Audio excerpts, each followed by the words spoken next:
يقضي المريض الشاب عليان شبير جل وقته على سرير الشفاء، لحظات قصيرة ينتهزها في لقاء أطفاله الصغار يداعبهم في محاولة منه لإضفاء جو الفرح بدلا من الحزن وما تعانيه الأسرة بفعل المرض الذي ألم به.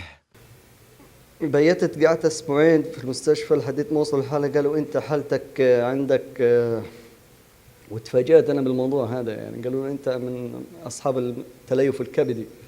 هذا أثره كان تليف كبدي، مش إن أنت عندك سخونية بس. وأصبحت عندي أنزيمات الكبد متوقفة جدا،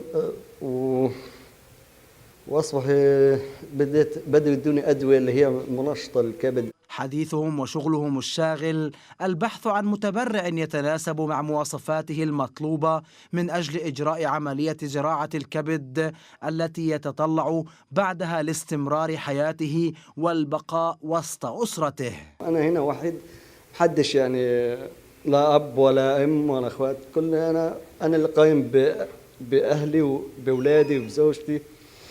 فاللي بفكر فيه إن أنا أرجع تاني لحالتي الطبيعية كما كانت من 3 سنين.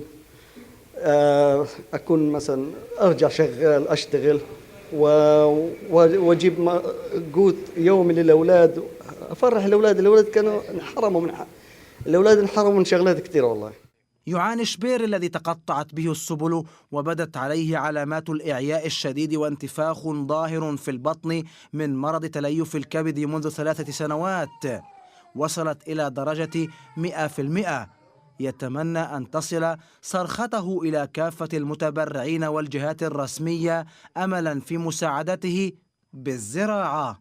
أنا اللي محتاجه، أنا بناشد أهل الخير إن هم يطلعوا لحالتي، إن أنا حالتي في تدهور تام، وعندي المناعة أصبحت صفر تماما، ما أقدرش أستقبل أي درجة هواء، أي أكل، ما فيش، ممنوع عن الأكل بشكل عام، كل أكلي كله سوائل، الألبان وحتى المسلوق اللي كنت أنا يعني مستشفيات حدث يقول لي أصبحت الحين جسمي غير متقبله يعني.